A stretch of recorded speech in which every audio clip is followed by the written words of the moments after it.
আমি যখন পতিতালয়ে যেতাম মানে সবাই টিকিট কেটে যাইতো ওই জায়গায়। টিকিট কেটে? হ্যাঁ, 40 টাকা করে গেটে টিকিট লাগতো। আচ্ছা, এটা টিকিট লাগতো মানে অনেক দালাল দেখাইতো। ওকে। আর ওই জায়গার যে স্থানীয় ফুলাফানে যদি নাম কইতো মাগনা ঢুকবার দিত। আমার যে বন্ধু যার সাথে আমি যাইতাম ও বলতো তোর বাড়ি কানে, গলন্দর মোর আরতপট্টি, এই কথা কইলে স্থানীয় গুলো ঢুকতে দিত মাগনা। পরে এই কথা আমরা মনে করেন ঢুকতাম।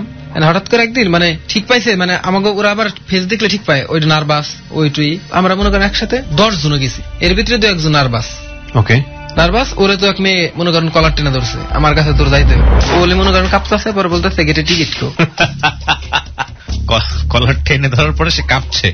I am sorry for love but this is the ultimate situation. Okay, যাই হোক, তারপর মানে ও কাঁপতাছে, মানে হাজার হাজার মেয়ের ভিতরে কলার টেনে ধরছে। ও কাঁপতাছে। এবার কয় টিকিট কো, কয় টিকিট কাটিনি আমরা, আমাকে টিকিট লাগে না। ও তো ফার্স্ট টাইম ও বলে দিছে টিকিট লাগে না, মানে বাড়ি কোনে? আমাকে বাড়ি সেই নয় বাড়ি। মানে বলেও না যে আমাকে আরিসা আমাকে পাঠিয়ে কিংবা গলন্দ, সরাসরি বলে আমাকে নয় বাড়ি। আর ওই জায়গায় নয় বাড়ি কয়জন চিনি? কেউ চিনবো না ওই জায়গাটা। মানিকগঞ্জ করলে তাও চিনবো, নয় বাড়ি কোন জায়গায়, মানে কোন ডিস্ট্রিক্টে সেটাও মেয়ে বুঝতেছে না। এমন ভাবে ওরা খিটখা ধরছে, ওর ভিতরে নেয়া ওর যত টাকা টুকি আছে সব রেখে দিয়েছে, সব রাইখা দিছে, ফোনটা রাইখা দিছে। পরে ওরে খুঁজা পাইতেছি না আমরা, ও কই? ও বলি ছোট চশমা পড়তো, আবার চশমা ভাঙ্গা ভেঙে গেছে, মানে বয়েটে কোন জায়গায় কি চাপ চুপ লাগে ভেঙে গেছে। পরে লাস্ট ফিনিশে কিরাম বটের অনে ও দিয়ে আমার 2টা কান্দা দিছে, দোস্ত এই অবস্থা। আমি কি হয়েছে? টেহাটো রাখছে এরম এরম অবস্থা। আমি চল দিয়ে যাই, মানে গেলাম এই দোতলায় যাওয়ার পরে আপনার পুরুষ লোক মানে মহিলার মতো হিজলা সাইজা এই দেহ ব্যবসা করে, অন্য হলে কতগুলো আছে এর ভিতরে। ওকে, পুরুষ লোক মনে করেন সেম জামা পড়ছে, কিন্তু ওইগুলা মনে করেন যে হিজলা কয় যেটা, ওইগুলা দেহ ব্যবসা করে। ওইটা মনে করেন দোতলায়। ওই জায়গায় গেলাম টেহাটো আনার জন্য। পরে এক বন্ধু আবার কইছে যে আমি এনার একটা মেয়ে পছন্দ হয়েছে, আমি দাম। ওই যে বন্ধু আবার অনেক ফর্সা, মনে করেন সুন্দর করে ওই বন্ধুটা, ওরে ও কয় তুই যাবি? কয় তো রুমে ঢুকছে একজন, বাইরে তারপরে যাবি। ওই যে লোকটা ও ভিতরে নিয়ে গেছে, হ্যাঁ মুরব্বী দেখলে ওর ভিতরে নিয়ে গেছে, নিয়ে যায়। ওরা বলতেছে তুই তো অনেক সুন্দর, ঠিক আছে তোর যদি আমার কাছে রাহাই থাকবি না। আমার ওই বন্ধু বলতেছে যে আমি আপনার কাছে থামকে, আমি আপনার কাছে কিসের জন্য থাম? পরে কয় না তুই থাইয়া দে আমার কাছে, ওরা সবকিছু বানাম। হে বাক্সি থেকে খুর বাই করছে, কেসি বাই করছে, ওরে কাইটা মানে ওই প্রতিদানে ব্যবসা করে ওই সিস্টেম করে দেবো। My goodness. তারপর এদের তো আমার ফ্রেন্ড রুমে ঢুকছে মেল লাগে, মানে আমি চিন্তা করতেছি এনে তো কোনো কাহিনী আছে। মুরব্বী ওরা এলহা করে নিয়ে গেল, আর হে মানে এই কণ্ঠ পুরুষের কানের তারপরা এই অবস্থা। পরে ও যায় ঘরটা বাইরে এসছে, বাইরের পর আমি গেটের সামনে, মানে আমি কিছু হইলে আমি দৌড় দিই, কারণ ওই দিন তো আমার ওই গ্রুপ টুরুপ আর কেউ নাই, তাহলে আমরা সব এলাকার পোলাপান। পরে যাই হোক আমরা বেরোইছি, বেরোর পরে ও দেখি মানে দরজা তুলে একটা লাথি দিল, লাথি দিয়ে রে মানে সাইডে দরজা একটু খুলছে, বয়স্ক লোক জামরেদা ফালাই দেন আমার কই দৌড়া কি, মানে গেটের ভিতরে সরাসরি দৌড়, এক দৌড়ে ফেরিতে উঠলাম। উঠার পরে কি হয়েছে মানে ও কইতাছে না, কান্দাছে আর কাঁপতাছে। কি হয়েছে? কান্দুসকা করে এত সাহস, কান্দুসকে কি হয়েছে? চল যাই। ও পরে বলতেছে কান্দাছি সাদে না। আমি কি হয়েছে? কয় আমার বাক্সটা কিসি বাই করে, কয় গোল আর তুরকাটা কি দিন হেডে বাই করে, কয় তোর কাইটা আমার কাছে রেখে দিই, হ্যাঁ অনেক কিছু। পরে আমি বাক্স আনবার কাছে পরে বেটার এই পিছনটা লাথি দিয়ে থুয়ে জামরিদা দরজা আনতে চলে আইসি, মানে ওরা লাথি দেবো এই কাহিনী।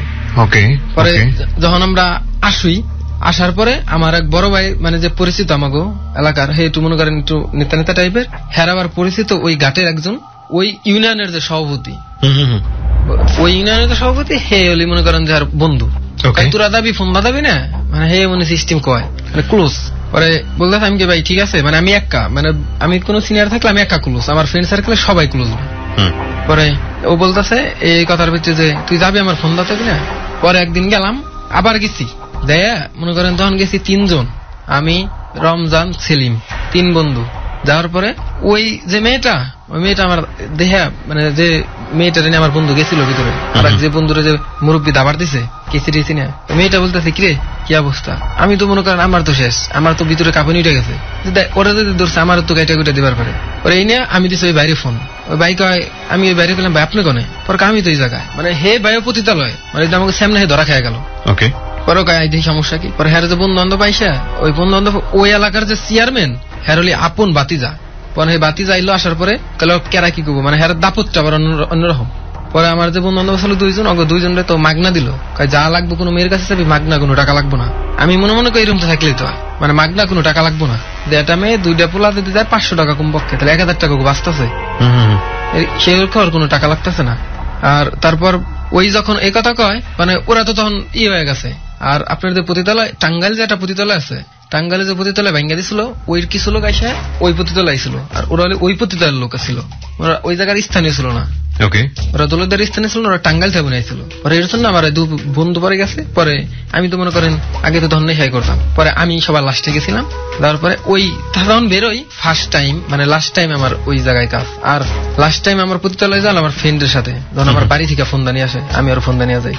ওকে, আপনারা রেগুলার এইসব জায়গায় যেতেন মোটামুটি, আমরা যেটা বুঝতে পারছি, এবং সে প্রত্যেকটা জায়গাতে আপনাদের একটা না একটা ঘটনা আছে। হ্যাঁ, রেগুলারই। এরকম আপনার বয়স এখন কত? 18 বছর বয়স। এবং আপনি এই ধরনের অনৈতিক সম্পর্কে শুরু করেছেন কত বছর বয়স থেকে? আমি 16 থেকে 16। এই 2 বছরে আপনি এরকম কতগুলো মানে বিপজ্জনক সম্পর্কের মধ্যে গেছেন? আপনি জাস্ট আনুমানিক বললেও চলবে। 21-22।